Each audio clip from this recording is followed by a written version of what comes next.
Now we're a couple of days away, of course, from the anniversary of the 1979 Wichita Falls tornado, and Michael Bowling has a special report on storm spotters then and now. The Severe Weather Special Report on KFDX is brought to you by Mataska Roofing and First National Bank of Wichita Falls. 40 years ago on April 10, 1979, a series of devastating tornadoes occurred across the Red River Valley in an outbreak that will forever be known as Terrible Tuesday.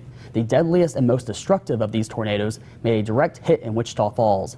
Charlie Byers was a storm spotter that day and lived to tell the tale. He also showed how we are now better prepared for the next. Let's say about 10, 30 blocks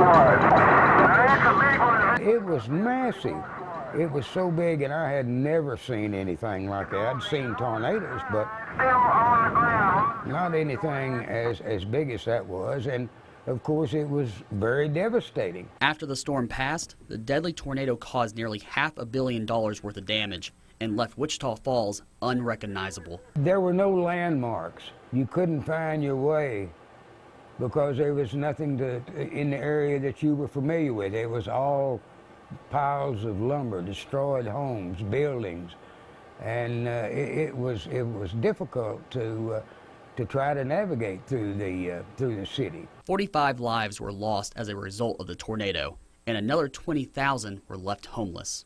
In the aftermath of the storm, residents across the city stepped up to help those in need. Other people in the community helped and took a lot of people in to live with them while they rebuilt their homes, and that was wonderful for people in the community to do that. And that's typical Wichita Falls. We're a friendly city and there to support each other when the need arises. Although we can't prevent another tornado from doing the same type of damage, Byers believes storm spotters and meteorologists are now better equipped to protect the lives of those in the community. If we had another tornado tomorrow, we would not do the same type of service or provide the same type of service that we did in '79 due to technology. In addition to constant communication with storm spotters in the field, others in the spotter network have the ability to track each spotter's location on radar. That's Lawrence Road, so he's probably at Walmart. With the advancement in research and technology, Byers thinks spotters are more capable than ever to protect the lives of those threatened by a storm. I think the technology has improved to the point that, you know,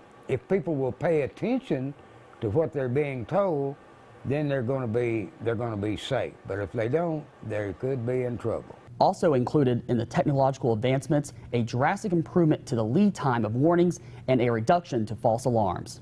Thank goodness we have that, and thank goodness we have our spotters too. Wow! I will never forget that day, Terrible Tuesday. You were there, yeah, and the destruction after it was over, seeing Southwest Parkway and all of those telephone poles.